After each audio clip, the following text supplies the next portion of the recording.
মালিক আজ প্রমাণ হবে আল্লাহ কোরআনের পাওয়ার বেশি নাকি দানবীর পাওয়ার বেশি। আল্লাহর কোরআনের সূরা ইয়াসিন পয়রা হাফেজ সাহেব ফু দিল, ইয়াসিন ওয়াল কুরআনিল হাকীম। আল্লাহর কোরআনের ইয়াসিন পয়রা ফু দিয়া দিল। এই ফুটাকে আল্লাহ পাক অ্যাটম বোমার মতো শক্তিশালী বানায়া ওই দানবের বিপরীতে আল্লাহ পাঠায়া দিল। পানিটা পাহাড়ের মতো উঁচু হয়ে উঠছে। ওই পানিটাকে দেয়া কোরআনের সূরা ইয়াসিন গিয়ে হিট করলো। আল্লাহু আকবার। মুহূর্তের ভিতরে পানি আবারও সাগরে দেবে গেল। আল্লাহু আকবার জোরে বলে। আল্লাহর কোরআন জয়ী হলো, সিডর পরাজিত হলো। আল্লাহর কোরআনের সূরা ইয়াসিন জয়ী হলো, দানব পরাজিত হলো। আল্লাহু আকবার। কোরআনের পাওয়ার আছে না নাই? আল্লাহর কোরআনের শক্তি আছে না নাই? আল্লাহর কোরআনের আসর আছে না নাই? বিশ্ব মানচিত্রে একটা দেশের নাম হলো মালদ্বীপ। মালদ্বীপ নাম শুনছেন তো? এই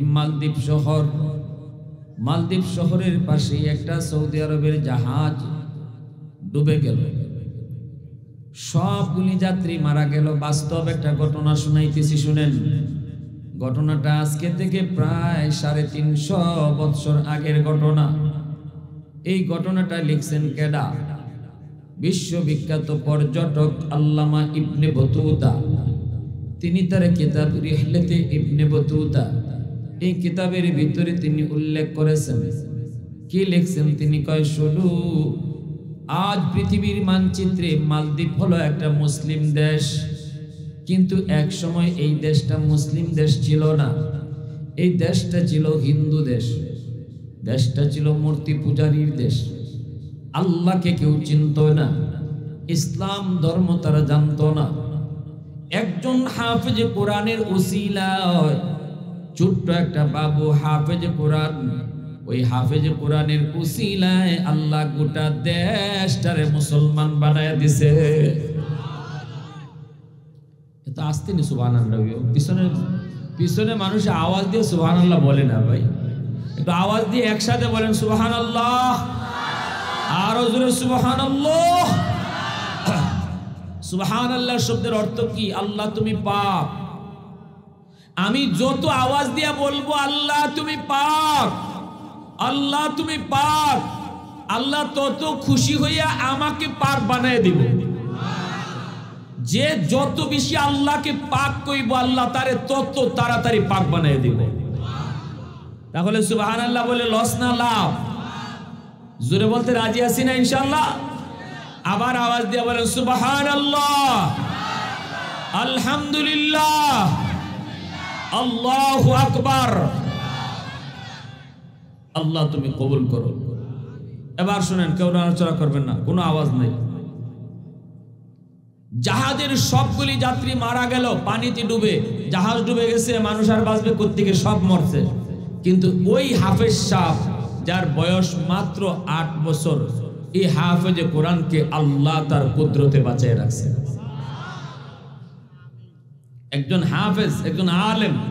আজকে আপনাদের এলাকার এই মাদ্রাসা নুরানি তালিমুল কোরআন হাফেজিয়া মাদ্রাসা, এই মাদ্রাসা আমার আল্লাহর ভাষায় আপনাদের এই দৌলতপুর পশ্চিম পাড়া এলাকার জন্য আল্লাহ বলতেছেন এই মাদ্রাসা রহমত।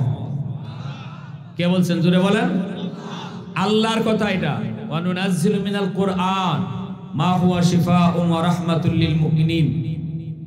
এই মাদ্রাসারে যারা কদর করব নিজের সন্তান দিয়া, টাকা পয়সা দিয়া, বুদ্ধি পরামর্শ দিয়া, সবচেয়ে বড় সহযোগিতা হলো নিজের সন্তানকে মাদ্রাসায় পড়ানো।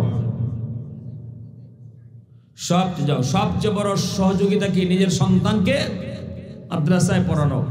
টাকা পয়সার চেয়েও বড় সহযোগিতা হলো নিজের নাতিটাকে মাদ্রাসায় পড়ানো, নিজের আওলাদকে হাফেজ কোরআন বানানো। এটা হলো সবচেয়ে বড় সহযোগিতা।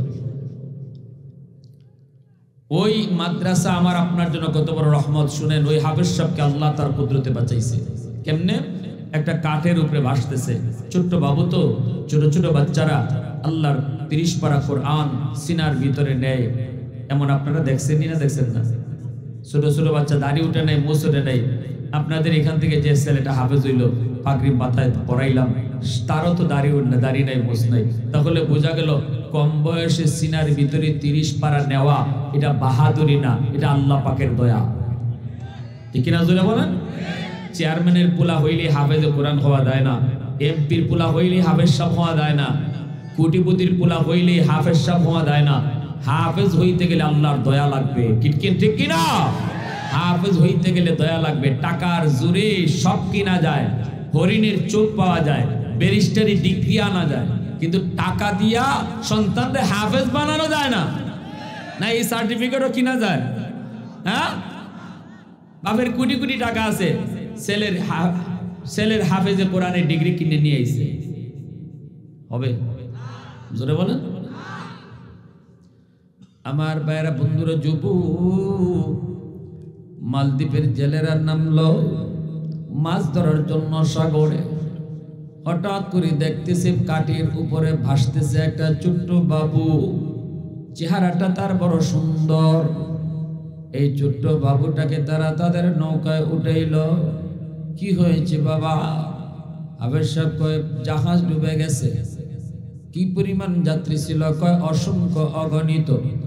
তুমি কেমনে বাঁচলা? কয়, আমি জানি না। আল্লাহু আকবার। মূলত বাঁচাইছেন কে? আল্লাহ যারে বাঁচায় কেউ তারে মারতে পারে, আল্লাহ যারে ধরে কেউ তারে সারাইতে পারে না। ঠিক কিনা জোরে বলেন? ইন্না বাতুশা রাব্বিকা লাশাদীদ। আল্লাহ বলে আমার ধরা বড় কঠিন ধরা। আল্লাহ ধরে না, ধরলে আল্লাহ ছাড়ে না। আল্লাহ ঢিল দেয় কিন্তু ছেড়ে দেয় না। এজন্যই আল্লাহ পাকের ধরা। আল্লাহ বাঁচাইলে বাঁচায়। ওই ছোট্ট বাবুটারে আল্লাহর কুদরতে আল্লাহ বাঁচায় নিলেন। মালদ্বীপের জেলেরা তারে বাজারে নিয়ে তুলল বিক্রি করার জন্য। তখনকার সময় মানুষ বেচা কেনা হইতো, বাজারে মানুষ বেচা কেনা হইতো। আমাদের যুগে যেমন তরকারি বেচা কেনা হয়, আনাজপাতি বেচা কেনা হয়, আলু ডাউল বেচা কেনা হয়, ওই সময় বাজারে মানুষও বেচা কেনা হইতো। এই ছোট্ট বাবুটারে বাজারে উঠায় দিল জেলেরা, বিক্রি করে দিবে। কিন্তু এত চড়া দাম চাইলো, কেউ সাহস করে না কেনার জন্য। এত চড়া দাম, এত দাম। চেহারা সুন্দর, চেহারা তো হবেই সুন্দর, কেউ তো সাহস করে না কিনতে। একজন হিন্দু মহিলা, সম্পদের কোনো তার অভাব নাই, অভাব শুধু একটাই, ওই মহিলার কোনো ছেলে সন্তান নাই, আছে শুধু একটা মেয়ে সন্তান, আবার স্বামীও নাই। মহিলার কানে যায় পৌঁছলো, বাজারে একটা ছোট্ট ছেলে বিক্রি হচ্ছে, কিন্তু এত দাম কেউ কিনতে পারে না। ছেলেটার চেহারা বড় সুন্দর, চেহারা বড় মায়াবী। মহিলা গেছে বাজারে, যায় কয়, জেলেরা কত টাকা হইলে তোরা বিক্রি করবি? কয়, এত টাকা। কয়, নে টাকা। ছেলে আমারে দে। আল্লাহু আকবার। এ আমার ছেলের প্রয়োজন, কারণ আমার ছেলে নাই, আছে শুধু একটা মেয়ে। উপযুক্ত হওয়ার পর আমার মেয়েটাকে আমি বিয়ে দিয়ে দেব। এরপরে আমাকে কে পালবে, কে দেখবে? আমার তো কোনো আওলাদ নাই, কোনো সন্তান নাই। সম্পত্তি আমার অনেক আছে, ধন দৌলত আমার অনেক আছে, কিন্তু পালবে কি, খাওয়াবে কি, পর আমার দেখশন করবে কে? এজন্য টাকা যা লাগে তা দিয়ে কিনে নিল। হাফেজ সাহেব এইবার হিন্দু মহিলার ঘরে গেল। মহিলাকে মা কয়, মহিলাটাও তার ছেলে কয়। এইদিকে বোনটা তারে ভাইয়া বলে ডাকে, ভাইটাও বোনটারে বোন বলে ডাকে। এইভাবেই চলছে, সুন্দরে চলছে। হঠাৎ করে একদিন হাফেজ কোরআন দেখতেছে, মায় কান্দে গো, বিলাপ করে করে মায় কান্দে। হাফেজ সাহেব জিজ্ঞেস করে, মা গো, ও মা তুমি কেন কান্দ? মহিলা কই, বাবা তোমার কাছে বলে কোনো লাভ হবে না। হাফেজ সাহেব কই, মা তুমি কও শুনি, কোনো উপকার করতেও পারি। মহিলায় কই, বাবা শুন, ওই মালদ্বীপে প্রতি বৎসর সিডর হয়, সাগরের পানি মালদ্বীপ শহরের উপর রাত যখন 1টা বাজে যায় তখনই মালদ্বীপের উপরে আক্রমণ করে। বৎসরে একদিন নির্ধারিত সময় আক্রমণ করে। এই আক্রমণ থেকে বাঁচার জন্য বাদশাহ ঘোষণা দিল, জ্যোতিষীরা জ্যোতিষীবিদ্যা পড়ে বের করো, গণকরা গণনা করে তোমরা বলো কেন এমন হয়, মালদ্বীপকে কেমন করে বাঁচানো লাগবে।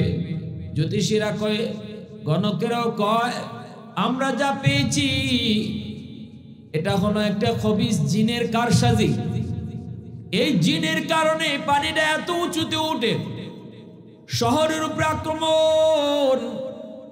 যদি আপনি এই আক্রমণ থেকে মালদ্বীপ শহরকে আপনি বাঁচাইতে চান, তাহলে সাগরের পারে যে একটা রাম মন্দির আছে, ওই রাম মন্দিরে একটা কুমারী সুন্দরী মেয়েকে মন্দিরে রেখে দিতে হবে।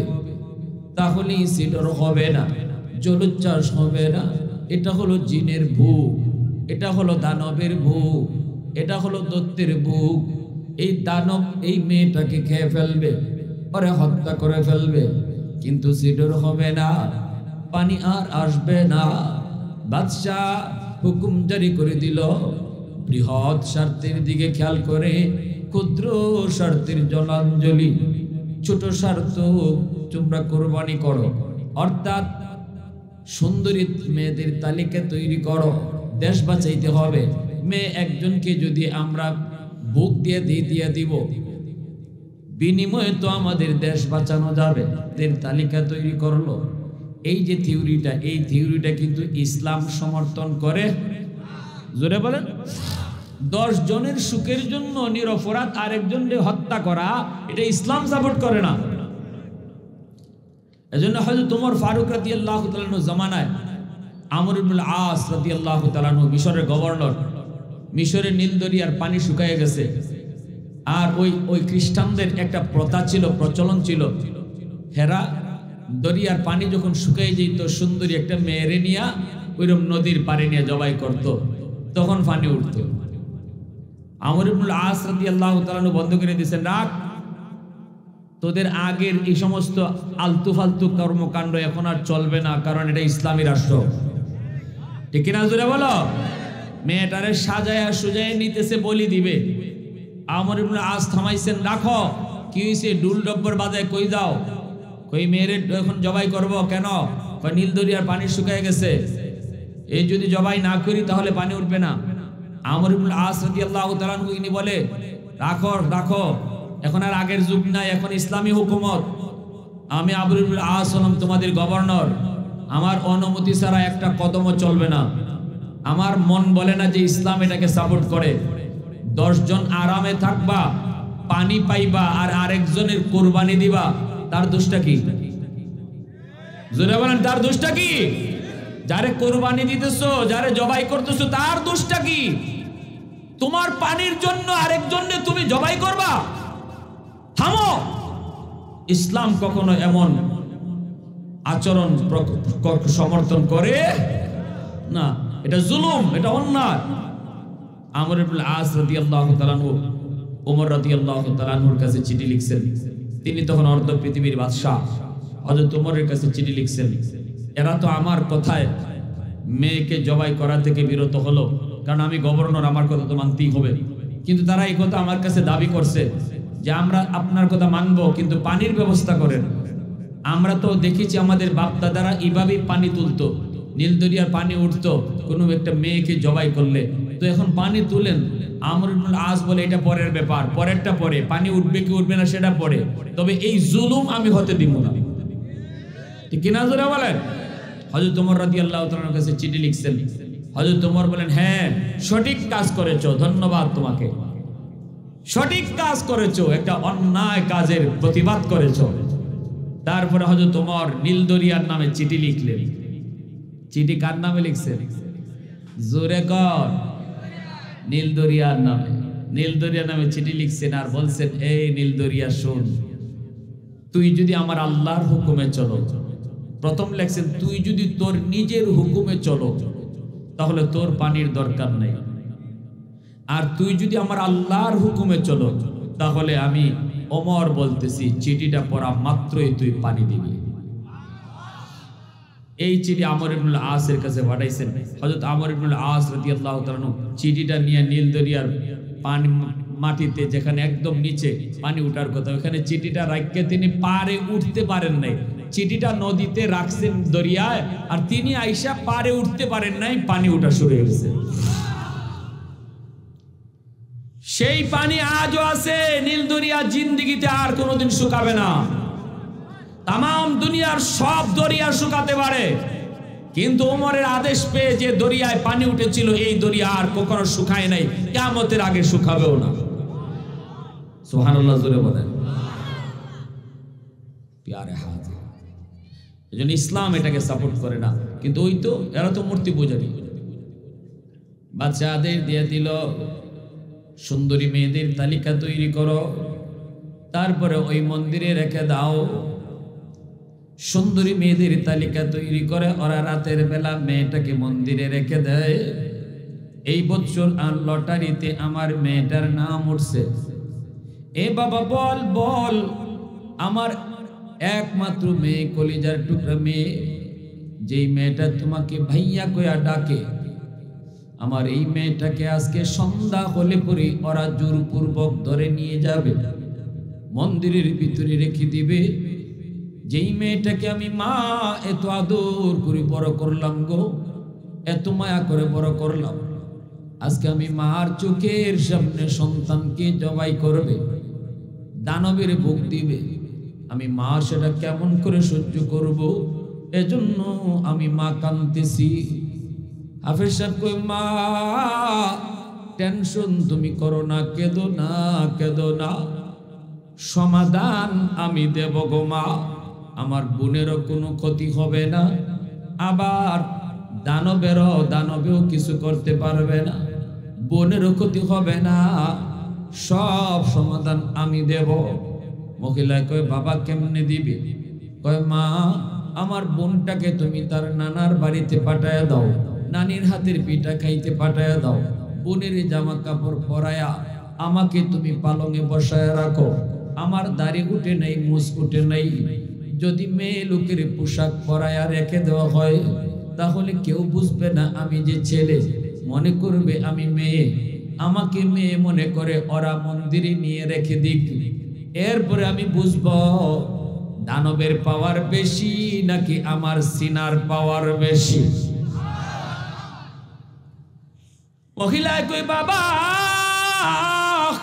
না না, আমি তোমাকে হাতছাড়া করব না, বড় আশা করে তোমাকে এনেছি, তোমাকে আমি হাতছাড়া করব না বাবা। আমার মেয়েটা যদি এক সময় উপযুক্ত হয় তাহলে তো তারে বিয়ে দিয়ে দেব, সে তো স্বামীর করে চলে যাবে, মেয়ে তো এমনি একদিন চলে যাবে, কিন্তু তোমাকে যদি আমি হারাই, আমি বৃদ্ধা হলে আমাকে কে লালন পালন করবে, আমাকে কে খাওয়াবে না রে বাবা, আমি তোমাকে হাতছাড়া করব না। কিন্তু হাফেজ সাহেব কই, মা তুমি টেনশন করো না, ওই দানব আমার কোনো ক্ষতি করতে পারবে না, কারণ এই দানবের চেয়ে ওই জিনের পাওয়ারের চেয়ে হাজার হাজার গুণ পাওয়ার আল্লাহ আমার সিনার ভিতরে রেখে দিয়েছেন, যেই পাওয়ারটা হলো আল্লাহর 30 পারা কুরআন। আওয়াজ দিয়া কও সুবহানাল্লাহ। এই 30 পারা কুরআন আল্লাহ আমার সিনার ভিতরে রেখে দিয়েছে গো মা, তুমি টেনশন করো না। এর যুবক, মার মন তো মা কেমনে সেটা বুঝবে? মার মন মা তো বুঝে না, কারণ এই মা যদিও তার গর্ভধারিণী মা না, কিন্তু যুবক এবার তুমি একটু চিন্তা করে দেখো, যেই মাটা গর্ভধারিণী মা না, তবুও তার প্রতি এত দরদ। তোমার মা, যেই মা তোমাকে গর্ভে নিয়েছে রে, 10 মাস 10 দিন তোমাকে গর্ভে নিয়েছে, এই মা তোমার জন্য শিশুকালে কি করছে হয়তো তোমার মনে নেই।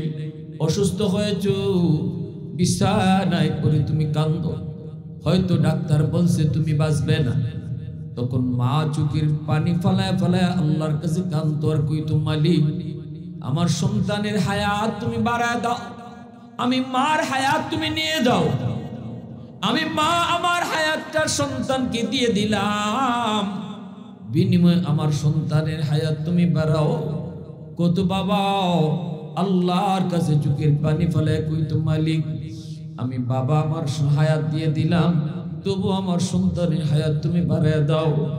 এর যুবক, আজকে ওই মার কলিজায় তুমি কেমন করে ব্যথা দাও, ওই বাবার কলিজায় তুমি কেমন করে ব্যথা দাও, কেমন করে মার সাথে খারাপ আচরণ করো। রহমতের নবী মদিনার কবরের পাশ দিয়ে যান, নবী দেখতেছেন একটা কবরের ভিতরে যুবক জাহান্নামের আগুনে জ্বলতেছে, সাপের কামড় খাইতেছে কবরের ভিতরে। নবীজি সাহাবায়ে কেরামদেরকে বলেন, সাহাবীরা রে, এই কবরের ভিতরে যুবক জাহান্নামের আগুনে জ্বলে আর মা মা কয়ে চিৎকার করে কান্দে। আমি নবী একটু হাত উঠে সুপারিশ করব, তোমরা আমার সাথে আমিন আমিন বলবা। নবীজি হাত উঠে দিছেন, আল্লাহ তুমি তো আমাকে রহমতের নবী বলেছ, রহমতের নবী কবরের পার দিয়ে যাবে আর কবরের ভিতরে আযাব হবে, হয় না মালিক, হয় না। আল্লাহ তুমি তার আযাবটা বন্ধ করো। আমি নবী সুপারিশ করলাম, কিন্তু আযাব বন্ধ হয় না। আবার নবী হাত উঠাইলেন, সাহাবায়ে কেরাম আমিন বললেন, এইবারও আযাব বন্ধ হয় না। আবার নবী হাত উঠাইলেন, তিনবার নবী হাত উঠাইলেন, সাহাবায়ে কেরাম আমিন বললেন, যুবকের আযাব বন্ধ হয় না। এইবার নবী জানতে চায়, মালিক ও মালিক, আমার হাতের দাম কি তোমার দরবারে কমে গেল? আল্লাহ আমি কি কোনো ভুল করে ফেলেছি? আল্লাহ কয়, না বন্ধু, তোমার হাতের দাম কমে নাই। এই যুবক গন্ডগোল বাজায় রাখছে অন্য জায়গায়। এই যুবকের মা এখনো দুনিয়ায় জীবিত, মার কলিজায় বড় ব্যথা। দুনিয়ায় থাকতে মারে কষ্ট দিছে, মার গায়ে হাত উঠাইছে, মরণের সময়টা তো মা তারে ক্ষমা করে নাই। এজন্য আমি আল্লাহ সিদ্ধান্ত নিয়েছি, মা যতক্ষণ পর্যন্ত তারে মাফ না করবে, আমি আল্লাহ তার আযাব বন্ধ করব না। নবীজি কয়, সাহাবীরা তাড়াতাড়ি মার কাছে সালাম পৌঁছাও। ওই মহিলার কাছে নবীর সালাম পৌঁছানো মাত্রই মহিলা দৌড়ায়া নবীর কাছে চলে আসলো। মহিলায় কই, নবী ডাক দিয়ে কই, মা গো কবরটা চিনোনি? মহিলায় কই, নবী গো চিনি, এই কবরটা হলো আমার সন্তানের কবর। নবী তখন বলেন, মা এই ছেলেটা বুঝি তোমার সাথে খারাপ আচরণ করেছে, তোমার গায়ে হাত পর্যন্ত উঠায় দিছে, কলিজার ভিতরে নাকি তোমার অনেক ব্যথা। আমি তো এই ছেলেটার জন্য সুপারিশ করেছি, কবরের মধ্যে আযাব ভোগ করতেছে গো মা, আগুনে পড়তেছে, সাপের কামড় খাইতেছে, আর মা মা কয়ে চিৎকার করে কাঁদতেছে। আমি রহমতের নবী তার পাশ দিয়ে কেমন করে চলে যাব? তার জন্য একটু সুপারিশ না করলে আমি একবার নয়, দুইবার নয়, তিনবার হাত উঠাইলাম, কিন্তু আল্লাহ আমার হাত ফিরাই দিছে। যতক্ষণ পর্যন্ত তুমি তাকে মাফ না করবা, আল্লাহ তার আযাব বন্ধ করবে না। এই কথা বলতেই মহিলাকে নবী কয়, মা গো তুমি মাফ করে দাও, ছেলে তো তোমার, পেটে নিছো তুমি, কষ্ট করেছো তুমি, হয়তো সন্তান না বুঝে তোমাকে কষ্ট দিছে, মা তুমি মাফ করে দাও, আমি নবী তোমার কাছে হাত জোর করে সুপারিশ করি।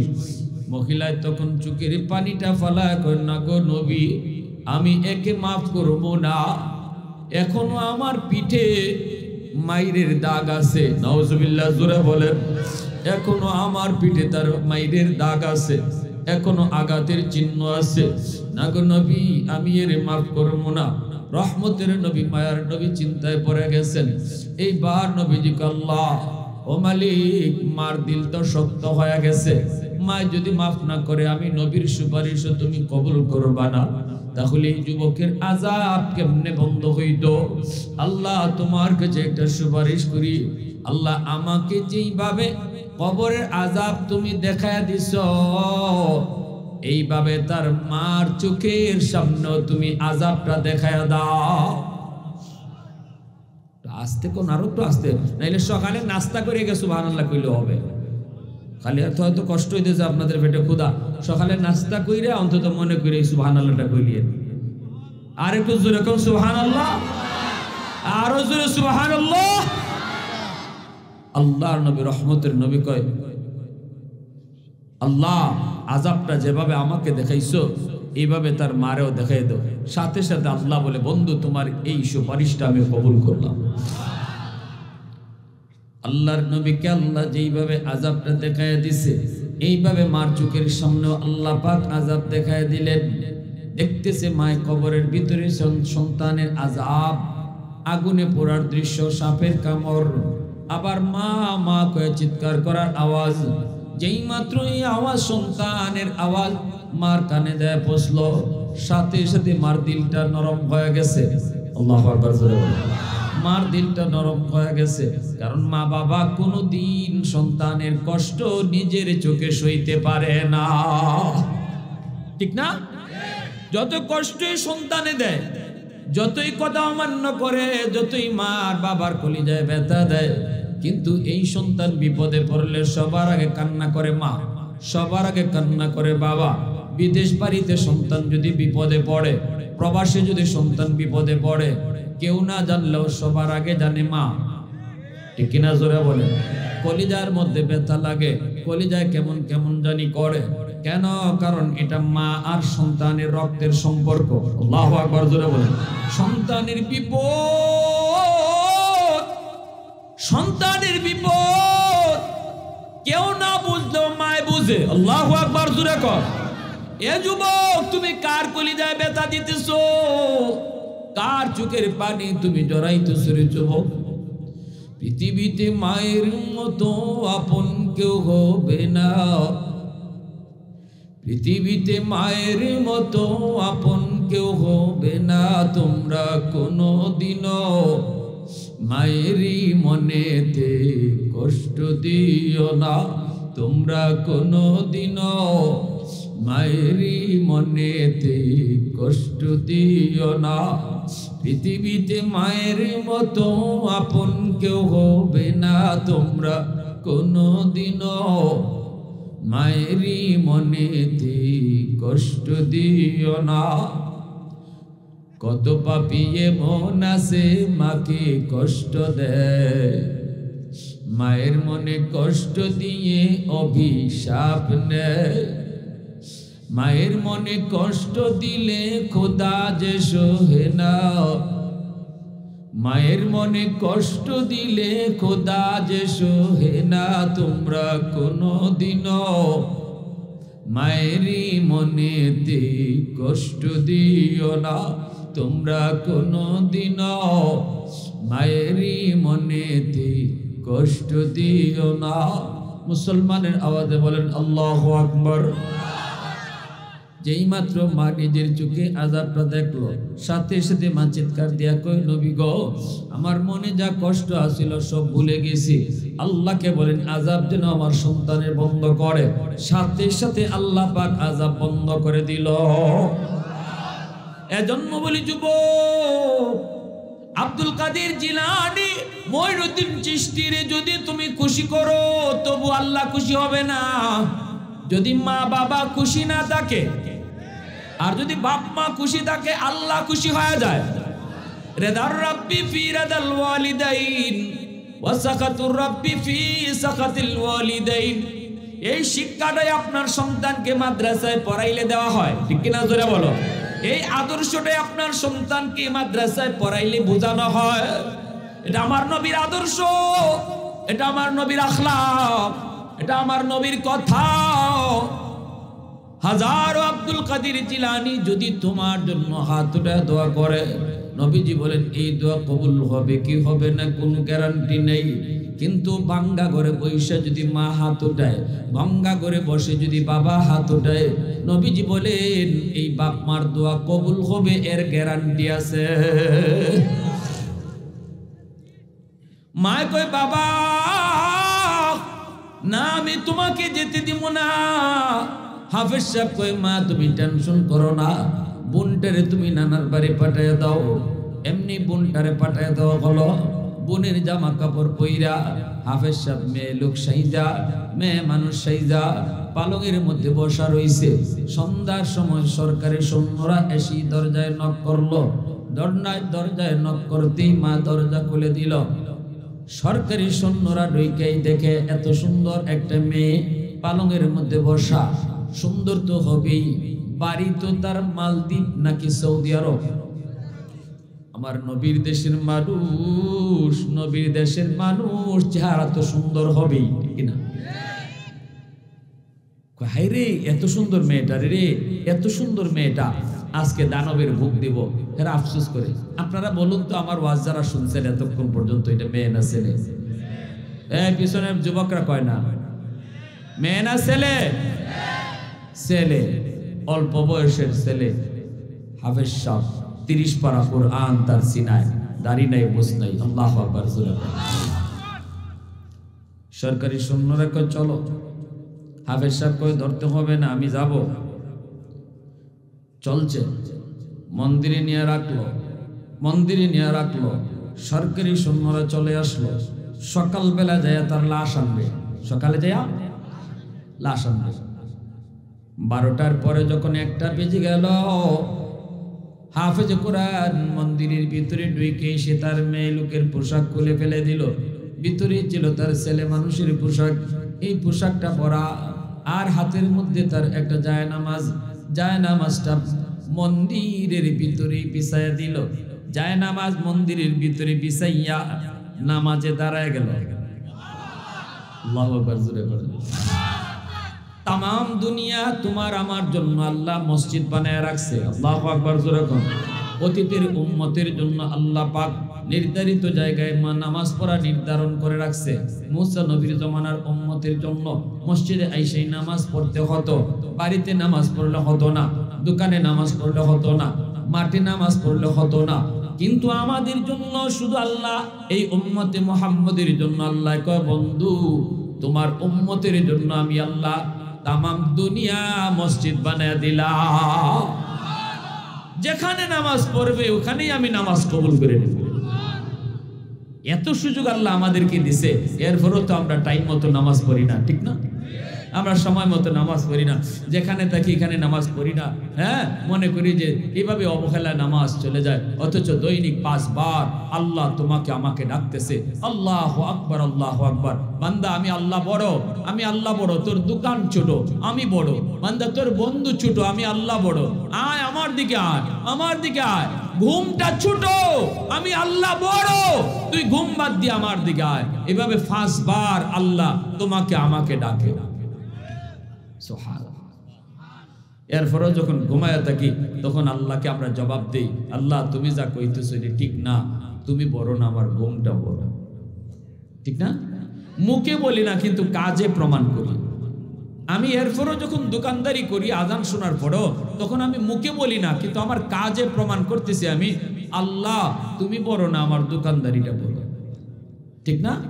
তুমি বড়, যদি এটা আমি মনে প্রাণে মানতাম তাহলে তো আমি দোকান বন্ধ করতাম। এখন আজান হইছে, দোকান বন্ধ করতাম। আমার ভাইরা বন্ধুরা, এরা তো চলে আসলো সরকারি সৈন্যরা। রাত যখন 1টা বেজে গেল, হাফেজ সাহেব মন্দির থেকে তাকায়া দেখে সাগর বড় খারাপ, ভয়ঙ্কর রূপ ধারণ করেছে। সাগরের পানিটা দানবের মতো উপরে উইটা রওনা দিছে, মালদ্বীপ শহরটারে ডুবাইয়া দিবে। এমনি হাফেজ সাহেব কয়, আল্লাহ আজকে প্রমাণ হবে ওই সিডুরির পাওয়ার বেশি, দানবের পাওয়ার বেশি নাকি তোমার কুরআনের পাওয়ার বেশি। ও মালিক, আজ প্রমাণ হবে আল্লাহ কুরআনের পাওয়ার বেশি নাকি দানবের পাওয়ার বেশি। আল্লাহর কুরআনের সূরা ইয়াসিন পড়া হাফেজ সাহেব ফু দিল, ইয়াসিন ওয়াল কুরআনিল হাকীম। আল্লাহর কুরআনের ইয়াসিন পড়া ফু দিয়া দিল।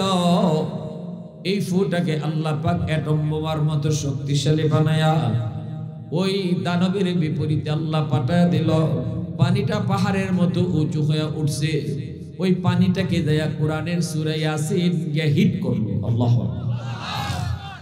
মুহূর্তের ভিতরে পানি আবারও সাগরে দেবে গেল। আল্লাহু আকবার জোরে বলে। আল্লাহর কোরআন জয়ী হলো, সিডর পরাজিত হলো। আল্লাহর কোরআনের সূরা ইয়াসিন জয়ী হলো, দানব পরাজিত হলো। আল্লাহু আকবার। কোরআনের পাওয়ার আছে না নাই? আল্লাহর কোরআনের শক্তি আছে না নাই? আল্লাহর কোরআনের আসর আছে না নাই? চমকাইতেছে। আমি নিজে দৌড়ে গেলাম, যে কবরের পাশে দিকে গোটা এলাকা নূরে চমকাইতেছে, কবরের ভিতর থেকে আলো বের হইতেছে। আমি দৌড়ে গেলাম তার বউয়ের বিবির কাছে, যে জিজ্ঞেস করছি, মাগো তোমার স্বামীর এমন কি নেক আমল আছে যে আমলের কারণে দুনিয়াতেই আল্লাহ তার বুজুর্গি মানুষে দেখাই দিয়েছে। মহিলা কই, হুজুর আমার স্বামীর তেমন কোনো নেক আমল মনে পড়ে না, তবে যদ্দূর মনে পড়ে আমার স্বামী তিনি আল্লাহর কোরআন তেলাওয়াত করত। তিলাওয়াত জানতো না, তিলাওয়াত ফরজ জানতো না, কিন্তু না জানলেও কোরআন শরীফ বাইর করত। ওই যে দেখেন কোরআন শরীফ তাকের মধ্যে, এই কোরআনটাই হলো আমার স্বামীর কোরআন। ইনি কোরআনটা বের কইরা পৃষ্ঠাগুলা উল্টাইতো, পড়া তো ইনি জানতেন না, কিন্তু প্রতিটা লাইনে লাইনে আঙ্গুল ঘুরাইতো আর কাঁদতো, আঙ্গুল ঘুরাইতো আর কান্না করে কইতো, মালিক এই আয়াতের ভিতরে তুমি যা কইছো আমি সব মানি, এই আয়াতের ভিতরে তুমি যা কইছো আল্লাহ আমি সব বিশ্বাস করি, আমি পড়া জানি না গো আল্লাহ, কিন্তু তুমি যা কইছো আমি মানি, আমি মানি, আমি মানি। এইভাবে আঙ্গুল ঘুরাইতো, চোখের পানি ফালায়া ফালায়া আমার স্বামী কাঁদতো। দারুল দেওবন্দের দীর্ঘদিনের মুহতামিম কারি তৈয়ব সাহেব রাহিমাহুল্লাহ কয়, আমি কোরআন শরীফ খানা তাক থেকে বের করলাম, বের করে কোরআনের পৃষ্ঠাগুলো উল্টাইলাম, উল্টে দেখি প্রতি পৃষ্ঠায় পৃষ্ঠায় তার চোখের পানির দাগ এখনো আছে, পৃষ্ঠার লাইনের নিচে নিচে তার আঙ্গুল ঘুরানোর দাগ এখনো আঙ্গুলের দাগ আছে, আঙ্গুলের ছাপ পড়ে গেছে। এর যুবক পড়া জানতো না, কিন্তু আল্লাহর কোরআনকে মহব্বত কইরা এই আমলটা করত। আল্লাহ তার উপর খুশি হইয়া দুনিয়াতেই আল্লাহ মরণের পর সে যে কত বড় ওলি আল্লাহ জগতের মানুষ সে জানায়া দিছে। मैं तालिब मौला हूँ मेरे इश्क़ निराला, मैं तालिब मौला हूँ मेरे इश्क़ निराला, है जुमला जहाँ जिनकी तजल्ली से उजाला, है जुमला जहाँ जिनकी तजल्ली से उजाला, माँ दर्द जहाँ गैर खुदा यार नदारन, जुजियात खुदा ही चिदिगुर कार नदारन। অসুবিধা হচ্ছে আপনাদের, মনোযোগ কার কার আছে একটু দেখুন তো, হাত তুলে আল্লাহ, আল্লাহ তুমি কবুল করো। লিল্লাহি তাকবীর। হয় নাই ভাই, আওয়াজ দিয়া লিল্লাহি তাকবীর। দিন ইসলাম, দিন ইসলাম, দিন ইসলাম, দিন ইসলাম। আল্লাহ তুমি কবুল করো। সবাই বলি আমিন, আর জোরে আমিন। মুআজ্জাজ হাজিরিন, এইবার দেখা গেল সকালবেলা সরকারি সৈন্যরা গেছে লাশ আনার জন্য। পিছনে মন্দির থেকে কি আনতে গেছে? জোরে বলেন, কি আনতে গেছে? যায় দেখে মন্দিরের ভিতরে লাশের কোনো বংশও নাই। একজন হাফেজ সাহেব মন্দিরে বৈশা বৈশা কোরআন তেলাওয়াত করতেছে। সরকারি সৈন্যরা কই, কিরে বেটা তুই এখানে কি কর? কেন কি হয়েছে? আমরা যে গত রাতে একটা মেয়ে রেখে গেলাম, মেয়েটা কই? এই মেয়েটার লাশ কই? হাফিজ সাহেব কয়, বুকার দল, মেয়ে লুকরে রাখো নাই, আমাকেই রেখে গেছো। সরকারি সৈন্যরা কয়, কও কি? আমরা তো মেয়ে লুক রেখে গেলাম, তুমি তো ছেলে মানুষ। হাফিজ সাহেব কই, আমি তো আমার বোনের জামা কাপড় পরে মেয়ে লোক সেজে বসা ছিলাম, তোমরা তো আমাকে মেয়ে মনে করে নিয়ে আসছো, মূলত আমি ছেলে। কই মেয়েটা তাহলে কই? কই আমার বোন তো নানির ভাতের পিঠা খায়, নানার বাড়িতে মজা করে। তাহলে তুই এখানে আসলি বাবা? কয় হ। আমাকে তোমরা মেয়ে লোক বানায় নিয়ে আসছো। কই তাহলে সিডরও হলো না, জলোচ্ছ্বাস তো হলো না।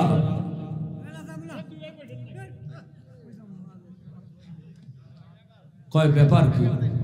তুই মরলি না, জলোচ্ছ্বাসও হলো না, তুইও মরলি না, ঘটনাটা কি? এই শেষ সময় আইসা আপনারা জায়গা নিয়ে ভাড়াভাড়ি শুরু করছেন। এখন তো ওয়াজ হইছে কি ভাই, কথা শিখ না? এখন তো ওয়াজ হইছে, জায়গা বইলেও যে কথা, না বইলেও এক কথা। এখন আমরা তো রাখলাম মেয়ে, তুই তো ছেলে। তোমরা বুকার দল, আমি ছিলাম মেয়ে মানুষের পোশাক পইরা, মূলত আমি ছেলে। তাহলে মেয়েটা কই? আমার বোন তো নানির হাতের পিঠা খায়, নানির হাতের। তুই মরলি না?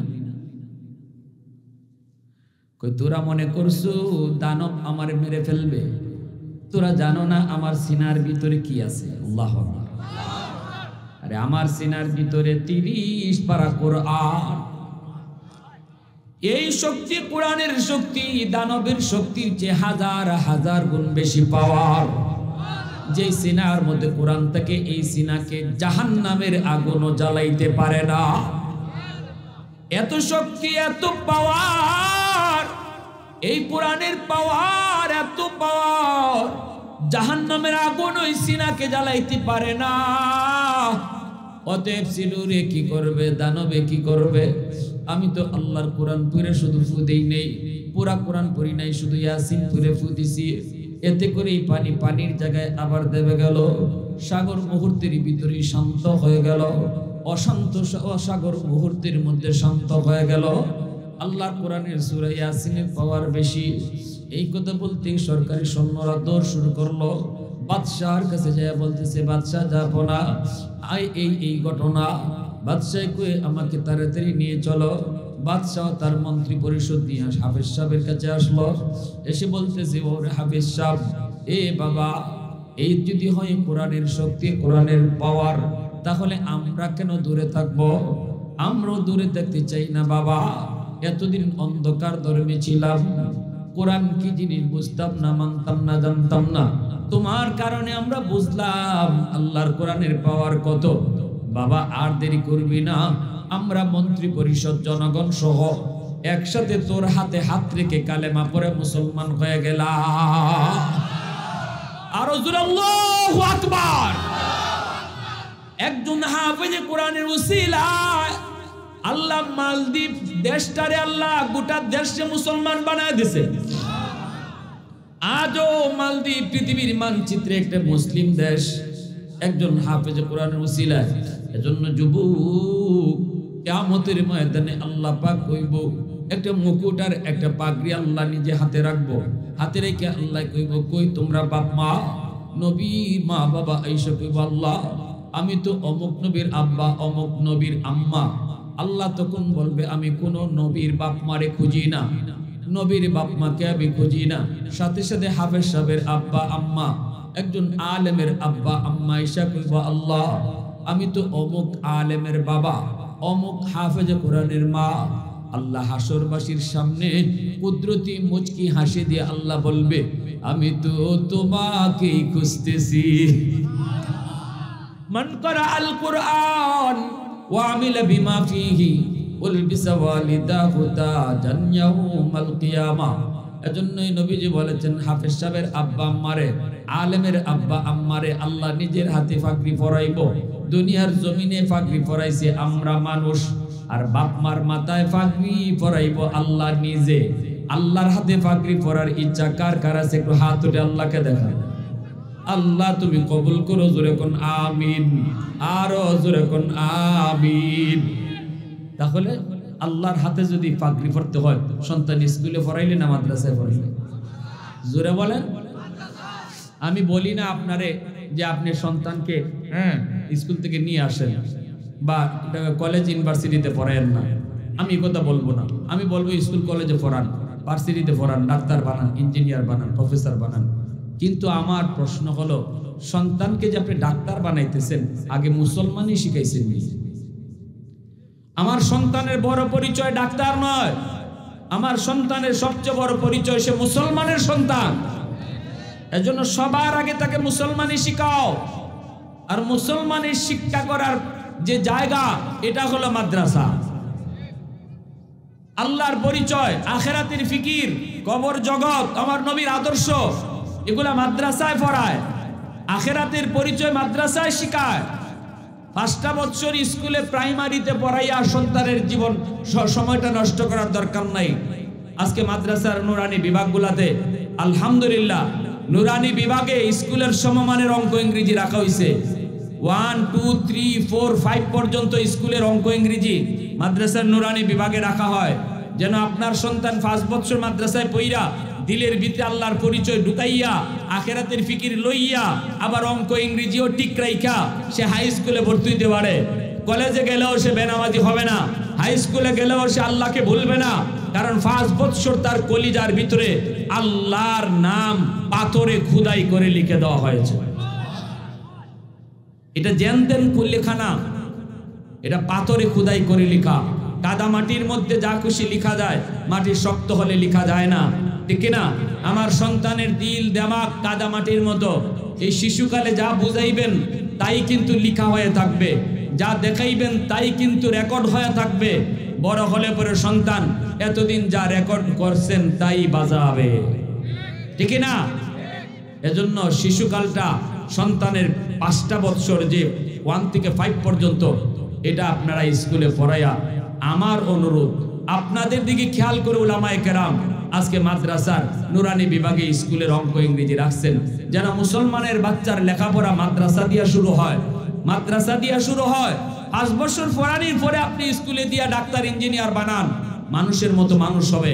ডাক্তার হলে আদর্শ ডাক্তার হবে, আল্লাহর ভয় কলিজায় থাকবে, ডাকাত হবে না, কসাই হবে না, তার দিলে আল্লাহর ভয় থাকবে। কারণ 5 বছর মাদ্রাসায় পড়ে আল্লাহর ভয় ভীতিটা কলিজায় নিয়ে গেছে। আকডুম বাগডুম গোরাডুম সাজে ডাক ডুল বাজে, কি হইছে এই বাজানে শিখাইয়া? এই ডাক ডুল বাজাইয়া বাচ্চারে শিখাইয়া লাভটা কি? ব্যাঙ্গের ফাল আর সাইকেল দৌড়ানি শিখাইয়া লাভটা কি? নামাজ শিখাইলেন না ব্যাঙ্গের ফাল শিখাইলেন, ঠিক না? জোরে কর, হ্যাঁ? এই আগডুম বাগডুম শেখানোর দরকার নেই। 5 বছর আমরা মাদ্রাসায় পড়াবো, এরপরে যার সন্তানরে ভালো লাগে আপনি মাদ্রাসায় পড়াইয়া আলেম বানাইবেন, হাফেজ বানাইবেন, নূরুন আলা নূর, কিয়ামতের মাঠে আল্লাহ আপনারে পুরস্কৃত করবে নিজের হাতে। আর যদি মনে করেন না দরকার নাই, আমি দুনিয়াতে আমার যদ্দূর শিখানোর মুসলমানি শিখাইয়া আমি সন্তানরে ডাক্তার বানাবো, ইঞ্জিনিয়ার বানাবো, আমরা আপনাকেও সাধুবাদ জানাই, ধন্যবাদ জানাই, অসুবিধা নাই, সন্তানকে ডাক্তার বানান, আমরা আপত্তি করব না। কিন্তু মুসলমানি শিখাইয়ে যে দিতেছেন অসংখ্য ধন্যবাদ। আপনি আল্লাহর কাছে নাজাত পেয়ে যাবেন, মুক্তি পেয়ে যাবেন। সন্তান আপনার ব্যাপারে মামলা দিতে পারবে না, আল্লাহর দরবারে বাপ মারে দায়ী করতে পারবে না। আর যদি এতটুকু না করেন, সন্তান আল্লাহর দরবারে মা বাবার বিরুদ্ধে মামলা দিয়া বসবে। রব্বানা আতিহিম দিফাইনি মিনাল আযাব ওয়াল আনহুম লানান কাবীরা। আল্লাহ, আমার মা বাবা আমার দিন শিখায় নাই, আখিরাত বুঝায় নাই, তোমার পরিচয় শিখায় নাই। আল্লাহ, আমার বাপ মা দায়ী, এদেরকে জাহান্নামে আগে দাও। সন্তানের মামলায় বহু মা বহু বাবা আল্লাহর আদালতে আসামি হয়ে দাঁড়াবে। আল্লাহ আমাদেরকে সহি বুঝদান করুন, সবাই বলি আমিন।